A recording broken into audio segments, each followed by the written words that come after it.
Hey, what's going on, guys? Welcome to TorchTales, another different edition. Here we are at FABTECH Chicago at Markal booth. And again, I do have to look at the number because I can't remember every booth number. And they are at booth number B33054. So check them out, support their journey, because I love when other companies support somebody else, and this is why we are here. So today I have the pleasure of talking to Daniel Adams. Daniel Adams. Thank you, brother. How's it going, sir? Thank you for being here. Thank you very much for having me. So I told you a little bit about how this goes, which I have no clue how this goes. We just start talking and we'll see where it ends. So tell me, before we even get to what you do and why are you here, who's Daniel? Where do you come from? So I'm originally from Arizona. Okay. Grew up, wanting to be a welder pretty much all through high school. Because you saw something on somebody else, or why? So I was a little kid walking to the bus stop. Okay. And it was, early in the morning, and I see a guy building a wrought iron fence, and I just saw this bright light. And I got so intrigued, I walked over, and I'm like, what are you doing? This little kid. Really? Like, what are you building? And he's like, oh, I'm welding this fence up. It was a gate for his house, and he let me watch. And Gotcha. I instantly was just Looked into the light, and that's it. Well, what drove me was watching something that comes from the ground in an iron ore melting to connect two pieces of iron together to make something to protect his house. So it was like, it just drove me just to learn as much as I possibly could. Really? As soon as I got into high school, that's all I wanted to do was be in my welding class. Well, first of all, I'm glad that your high school had a welding class, because as we know, not many of the schools nowadays, it's kind of like blue collar work. It's coming back, but still not where it was. So what high school is this? It was Parker High School in Parker, Arizona, and it was late 90s to early 2000s. I graduated in 2000 and 2003. Gotcha. So my freshman year through my senior year, I was in a welding or automotive class. The funny thing is I'm friends with my welding instructor in high school. Oh, yeah? And first week of welding class, he told me I would never be a welder. How many stories of those out there, right? So I was the kid in class that was welding the hammers, the wrenches, everything to the bench. It got stuck to the bench. And I didn't have the attention span to learn the book work, but I just wanted the hands-on experience. And one day he's like, hey, this is the deal. Like, you either figure out what you're going to do, whether you're going to be a chef like you want to, or you're going to be a welder like you want to.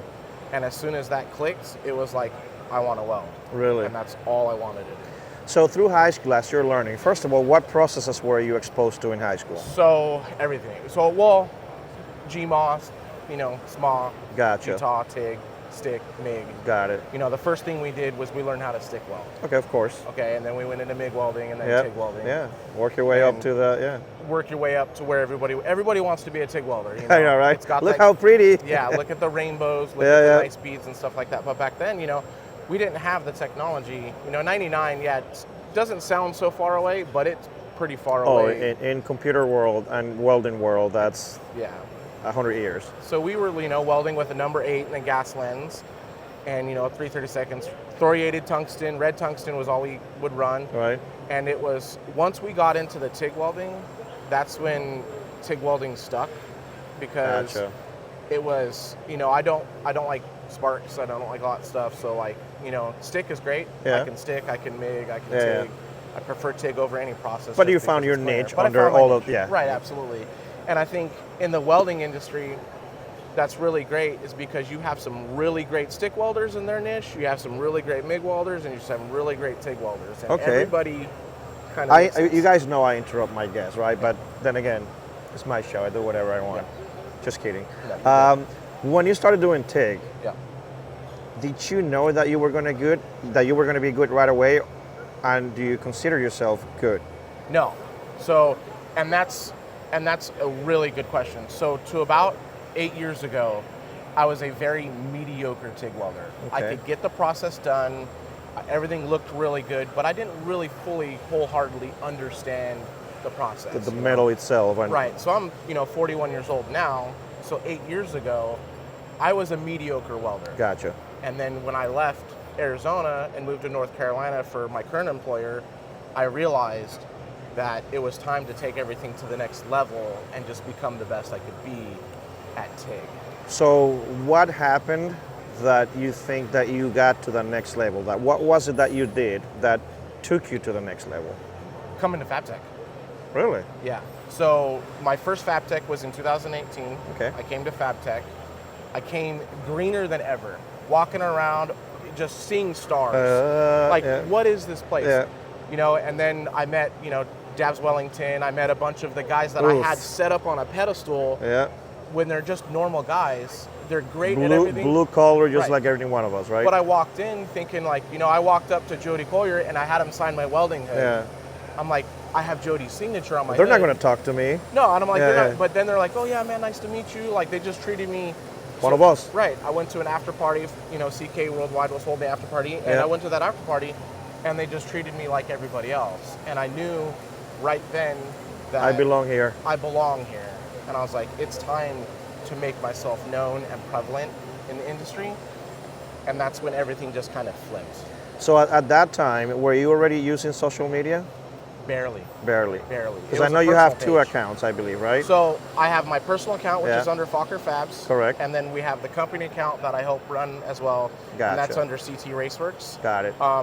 So I help run that page, do a lot of reels and posting and stuff for them, do a lot of the welding videos. Got it. So we can push our products that we sell to the general public and make sure that they know they're getting a quality. So remind me your personal account again? FockerFabs. Okay. Yes, sir. Spell that just in case someone says, what did he just say? So it's PHOCKERFABS. So I just wanted to make sure you guys understood that it's not what you guys thought. Right? No. Just in case, right? Yeah. I know you have 7,000+ followers. Yes, right. When you are growing your account, and I always ask this question because I find it, different for everyone. When did you think, holy crap, I made it. Look how many followers I have. So I don't care about followers. I know. So that's not a big yeah. thing for me. So all my followers on my pages, I can message any one of those followers and get them response engage, back. yeah. Because I'm really big on organic, honest, true, growth. Awesome. Like I get bot followers and I instantly block them. Awesome. Or like those stupid fake like e-thought Yeah, yeah. pages, Yeah. I block them. My followers don't mean anything to me. Got it. Interaction, contact, speaking to you face to face. Like Good. I don't know what your following is, but I know Yeah. I've seen you and I know Yeah. you're a genuinely good dude. And that's Thank you. what matters to me, 100%. I'm glad. That's a great answer. So, thank you for sharing it. Now, here you are. You said first FABTECH was 2018. Yes, sir. All right. Here we are, 2025. Yes, sir. Give me the one thing that you've learned the most, or that has blown your mind, coming throughout all these years. The innovation in laser welding. Okay. Well, you knew that answer. Yeah, Yep. that's the biggest thing because I always want to learn and I always want to expand my knowledge. Yeah. And, in the last 10 to 15 years, the welding industry has been kind of stagnant on technology. Correct. Yeah. And all of a sudden, boom, lasers. First FABTECH, there was like one or two. Second FABTECH, now there's thousands of them. Are you Every kidding? booth has a has laser a welder. version of it. Yep. Right. For sure. But the knowledge behind laser welding, it has that stigmatism like, oh, it's laser welding, it's not as strong. In some application, I agree. But in a lot of applications... So far, today, for sheet metal or, not so thick things, Yeah. it's just... 100% penetration, 100% of the time. Dude, are you kidding? It's top. Yeah. Old schoolers, come down, right? Yeah, just saying. It is the future. It is the It future. is the future. Now, tell me a little bit exactly what is it that you do?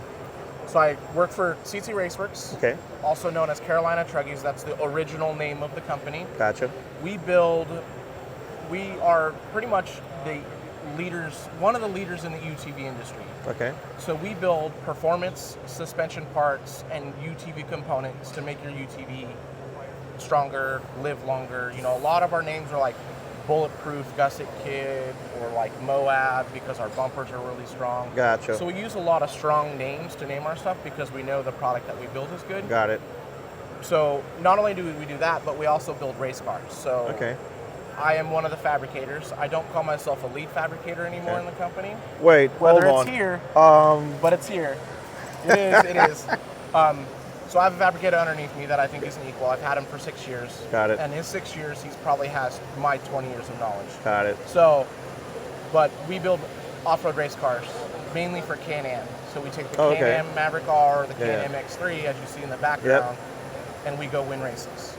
So you guys are making the whole thing from A to Z, from the frames, engine, or there's So to partnerships? About 2 years ago, we didn't. We used part of the stock chassis. Gotcha. And modified that. Okay. But in the last year and a half to 2 years, we've rotated into making everything out of either chromoly 4130 or DOM steel. You know. Why was that? Was it because you guys saw more opportunities for revenue? Was it because you guys were dealing with other vendors and there was a lot of headaches on waiting for other people, or you guys or the quality issue? Hey, we can control everything in house. It was not only just quality issue, because we're big on control. Anybody, any welder, any automotive, or any shop really wants control. 100% Correct. Yeah. Of the time. What we found out is when we switched from using a factory chassis, and nothing bad about it, it became a one-season car. I see.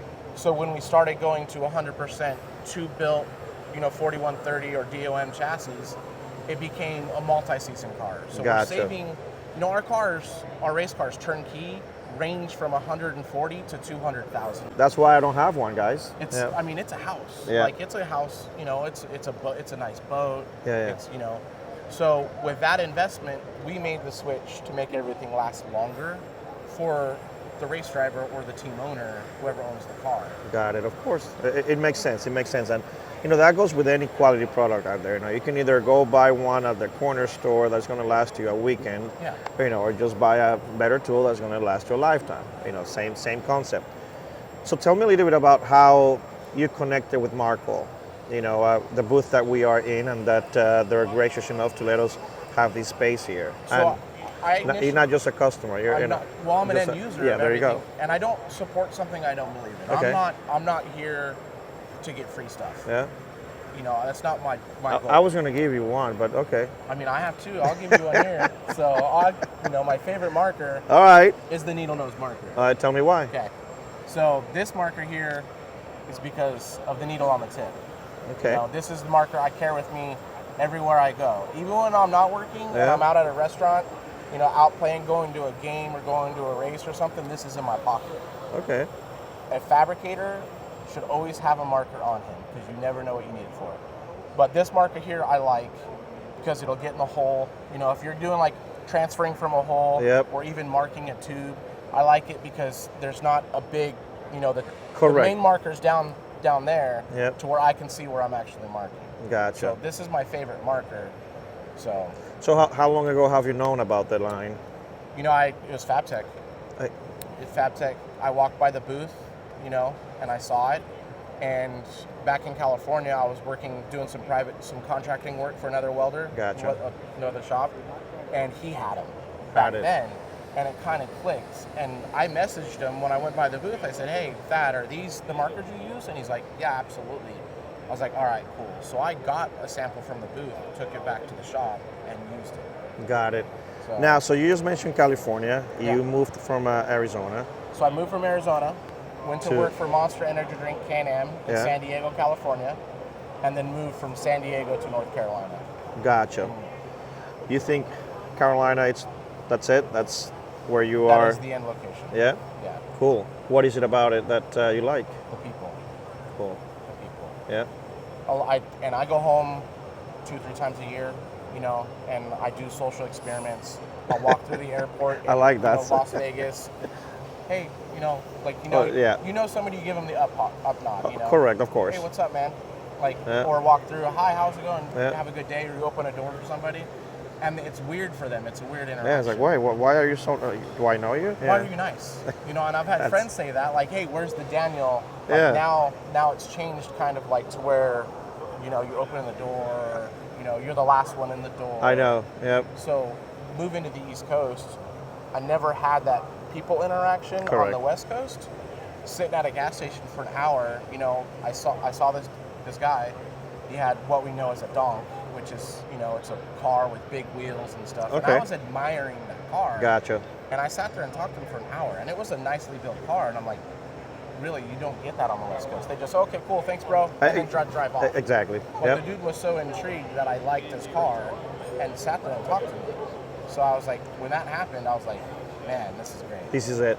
No, I totally agree. I travel, all throughout the U.S., for my title and what I do in Canada. And every time I'm in, either the South or a nice small county or country or city or whatever, it's such a different vibe. It You is know, a vibe. it's like, you know, that whole thing, holding the door. It is And a it's like, vibe. hey, you know, I'm like, you know, Yeah. I gotta do this, right? Yeah. Now, what's the end goal? Where do you see yourself, or where would you like to see yourself in the next 5, 10 years? You know, now you've been in the industry for a while. You kind of have done all these other things. You've traveled a little bit. So, what would be the big vision? My big vision is passing on the knowledge. Okay. I did some substitute teaching for a school out of Mooresville, North Carolina.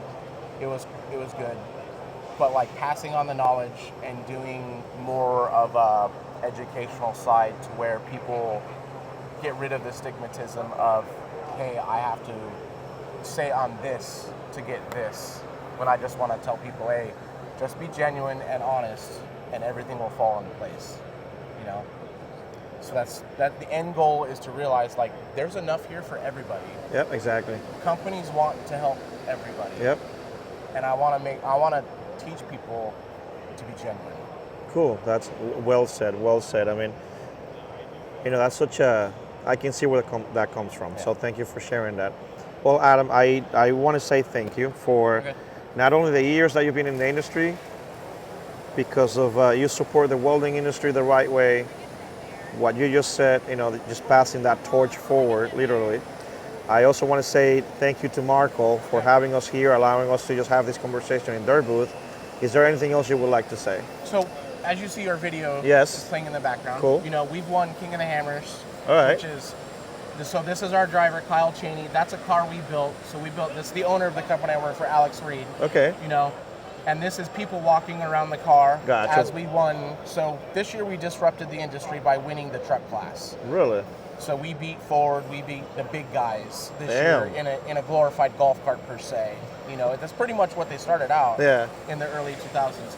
But if you see here, like on the video, you'll see like these orange marks and stuff. Yep. You know, we take a lot of pride in making sure that our cars win. So after torquing a bolt, we use a product from Markal called Security Check, Okay. which is this product here. Oh, so cool. this is a good, nice, it's a thick toothpastey kind of product, but when it goes on, it dries. So you can actually see the bolt. If the bolt moves, it breaks. Like there's a description behind you. Gotcha. If All I right, can get cool. that. So, go ahead. No, go ahead. So, I mean, really, like, and you'll see any race car, so these are 2 short course cars, when they got assembled, every bolt, every screw got hit with that. So this just helps you to So that's see me. how That's my flexible fat or ass how, in the car. So, anyways. you know, for a So- second, if you had a 10, I would have said that's me. Yeah, right. I know, right? Yeah. So, Yep. Awesome. That's awesome. You know, and these are some of the small things that sometimes people don't think about or don't know about. right. Right. That's a small thing. So, like, this is from I believe this is from the aviation world, and I'm sure I'll get corrected on it Yeah. because, you know, Instagram. Calm and down, everything's wild. guys. Yeah. You know, just we're Calm not down. super experts. Relax. I know a lot, but Yep. I forget a lot too. I forget more than I know. Yep. So, since this has been brought into our industry, it's kind of helped win races. It's kind of helped, you know, make sure things are done properly. Yeah. You know, I gave our mechanic, not my mechanic because I'm an employee, but Yeah. I gave our mechanic or our mechanic Yeah. tubes of that.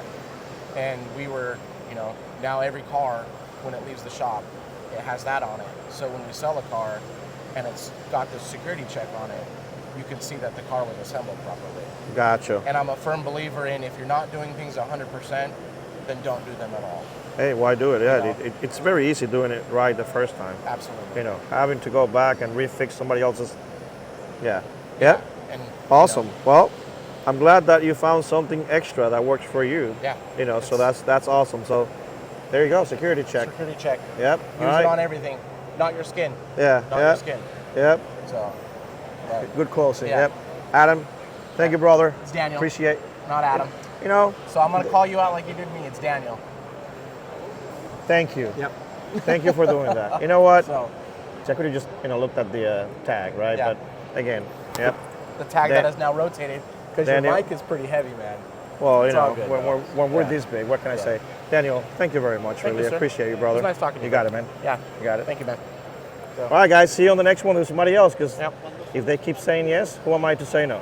Yep.